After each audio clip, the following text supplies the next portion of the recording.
ہندوستان آزاد ہوا، گردش دورہ کے وطن سے ایک تاریخی سچائی بن کر ہندوستان کا ہی ایک حصہ پاکستان کی شکل میں وجود میں آیا۔ ایک قوم اور دو قومیت کے جھگڑے نے اس بر صغیر سے بڑی قیمت وصول کی۔ آپس میں ہندوستانی خوب لڑے، ایک دوسرے پر قہر بن بن کر ہندو اور مسلمان ٹوٹے، اور شاید صدیوں کی رنجشوں کا حساب آگ اور خون کی ہولی کھیل کر وصول کیا۔ کل تک جو ایک تھے وہ آج دو ہو گئے۔ دو حصوں میں بٹے لوگوں کی اب اپنی اپنی نئی دنیا تھی، نئے مسائل تھے اور مستقبل کے نئے منصوبے اور پالیسیاں۔ وقت کی نہ سمجھ میں آنے والی رفتار، اقتدار کی سیاست کا ٹیڑھا میڑھا حساب کتاب اور سامراجی سازشوں کی اچوک نشانہ بازیوں نے ہندوستان میں عجیب گل کھلائے۔ اعتقاد رکھنے والے مذہبی ہندو اور مسلمان گلے ملتے نظر آئے، لیکن مغربی تہذیب سے متاثر پڑھے لکھے ایسے انگریزی دان لوگ جو ایک ساتھ کھانے پینے والے تھے، ان میں سے ہی کچھ ہندو اور مسلمانوں نے ایسی فضا بنا دی کہ انہیں ایک ساتھ رہنا اب گوارا نہیں تھا۔ نتیجتاً ملک کا بٹوارا ہو گیا، اور یہ اس لیے ہوا کہ صدیوں سے ایک ساتھ رہنے والے یہ ہندو اور مسلمان نا امیدی کی حد تک عدم اعتمادی کے شکار ہو کر مان بیٹھے کہ وہ اب ایک ساتھ نہیں رہ سکتے۔ اپنے اپنے الگ ملکوں کی نئی سرحدوں میں ہی امن و سکون سے وہ رہ سکیں گے۔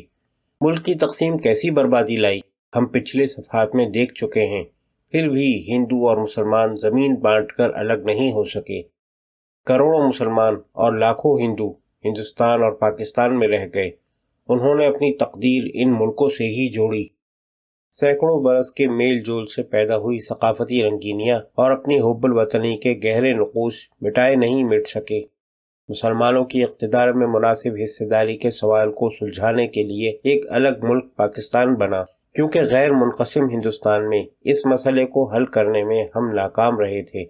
لیکن مسئلے کا حل تو ہوا ہی نہیں۔ دونوں ملکوں میں ہندو اور مسلمان اب بھی آمنے سامنے ہیں، اور ان کا ٹکرانا اکثر مسائل پیدا کرتا رہتا ہے۔ 1920 کے برسوں میں ہی کچھ اہم ہندو لیڈروں نے ہندوؤں اور مسلمانوں کو الگ الگ مان کر انہیں دو قومیت کے دائرے میں محدود کرنے کی پہل کی تھی۔ اسی سوچ کو بنیاد بنا کر 1940 میں مسلم لیگ نے پاکستان کی مانگ کر دی، اور اسے صحیح ثابت کرنے کے لیے لیگ کے رہنما محمد علی جناح نے اپنی قانون دانی کا کمال دکھلایا۔ جمہوریت کی وکالت کرتے ہوئے مذہب اور آبادی کے تناسب کو بڑی ہوشیاری سے استعمال کرتے ایک ایسا ماحول بنایا جہاں یہ وہم پیدا ہو گیا کہ سینکڑوں برس سے ساتھ رہنے والے ہندو اور مسلمان اب ایک ساتھ نہیں رہ سکتے۔ ہندوستان کے ان علاقوں کو کاٹ کر پاکستان بنایا گیا جہاں مسلمان اکثریت میں تھے۔ ہندوؤں کو ان سے ڈر ہو سکتا تھا، انہیں ہندوؤں سے کوئی خطرہ نہیں تھا۔ چودھری رحمت علی کے تصور کا پاکستان ہو، علامہ اقبال یا قائد اعظم کے تصور کا، یہ بات واضح ہو چکی تھی کہ مسلم اکثریت والے علاقوں کو ہی پاکستان بنانا مسلم لیگ کا مقصد رہا۔ قائد اعظم کوئی کٹ ملا نہیں تھے، ایک اچھے اور کامیاب بیرسٹر تھے۔ ماڈرن انداز فکر، مغربی سیاست اور سیاسی اصولوں کے ہر پہلو پر ان کی گہری نظر تھی، اور عوام کی ذہنیت کو بھی سمجھ رہے تھے۔ دو قومی نظریے کی حقیقت کو جس کامیابی سے ثابت کیا، اپنے مقدمے کو مضبوط بنایا، وہ ان کی قانون دانی کی اچھی مثال کہی جا سکتی ہے۔ کسی دوسرے مسلم لیگ رہنما کے دماغ میں دو قومی نظریے کی کمزوریوں کا احساس رہا ہو یا نہ رہا ہو، قائد اعظم کے سامنے یہ بات صاف تھی۔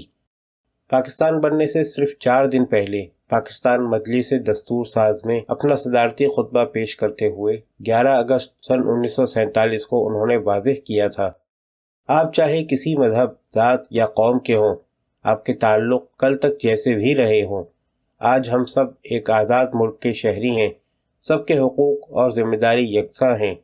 ماضی کی تلخیوں کو بھول کر سب کو مل کر ملک کی ترقی کے لیے کام کرنا ہے، اور اسی میں ہمارے روشن مستقبل کا راز پوشیدہ ہے۔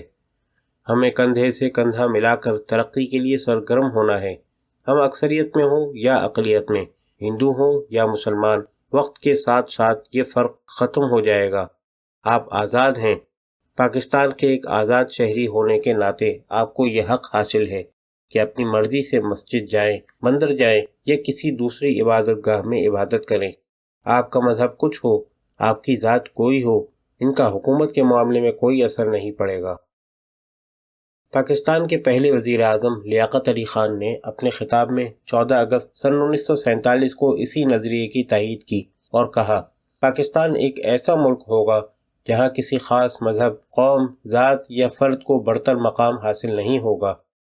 پاکستان کا ہر ایک شہری برابر ہے، ان کے حقوق، فرائض اور ذمہ داریاں یکساں ہوں گی۔ قائد اعظم اور وزیر اعظم کے جذبات واضح کرتے ہیں کہ دو قومیت کے جس نظریے کو حقیقی اور جائز ثابت کرنے کے لیے مسلم لیگ نے زمین آسمان ایک کر دیا تھا، اس کی بنیاد کتنی مضبوط تھی۔ مسلمانوں کے جذبات کا استعمال کر کے سیاسی فائدہ اٹھایا گیا۔ تاریخ عالم، خاص کر اس برصغیر کی تاریخ کا یہ تکلیف دہ باب ہے کہ وہ مسٹر جناح، جنہیں گوکھلے، فیروز شاہ مہتا، سروجنی نائیڈو اور دوسرے سرکردہ قومی رہنماؤں نے ہندو مسلم اتحاد کا پیشرو مانا تھا، وہ ہندوؤں اور مسلمانوں کو الگ الگ حصوں میں بانٹنے والی مہم کے خاص رہنما بن گئے۔ بلگاؤں کانگریس میں قائد اعظم نے فرمایا تھا، 7 کروڑ مسلمانوں پر ہندو زبردستی حکومت نہیں کر سکتے۔ اگر ہندو ظلم کرنا بھی چاہیں تو ممکن نہیں، کیونکہ مسلمانوں کے تعاون کے بغیر ہندوستان کا جمہوری نظام چل ہی نہیں سکتا۔ اگر مسلمان مخالفت پر اتر جانے کو طے کر لیں گے تو سرکار کا چلنا ناممکن ہو جائے گا۔ ہندو ایسے ناسمجھ نہیں کہ وہ زور زبردستی کا راستہ اپنائیں گے۔ ہندوستان کی تاریخ، یہاں کی سماجی بناوٹ، اس کی جغرافیائی حالت، اس کے مختلف مذاہب اور زبانوں کے تقاضے واضح کرتے رہے ہیں کہ یہاں کی آپسی ہم آہنگی ہی ہندوستان کے روشن مستقبل کی ضمانت ہے۔ اس سچائی کا احساس لوگوں کو شروع سے ہی رہا ہے۔ کانگریس کی عدم تعاون یا خلافت تحریکوں کے درمیان جو ہندوستان میں سیاسی شعور بیدار ہوا تھا، اس وقت یہی ذہنیت کام کر رہی تھی۔ کانگریس کے بڑے رہنما رہے مسٹر جناح جیسے لوگ، جنہیں عوامی تحریکوں سے سیدھا واسطہ نہیں رہا، لیکن ہندوستان آزاد ہوا، اس کی آزادی کے لیے کیا کچھ کیا جائے، یہ جذبہ بھی وہاں کافی مضبوط رہا۔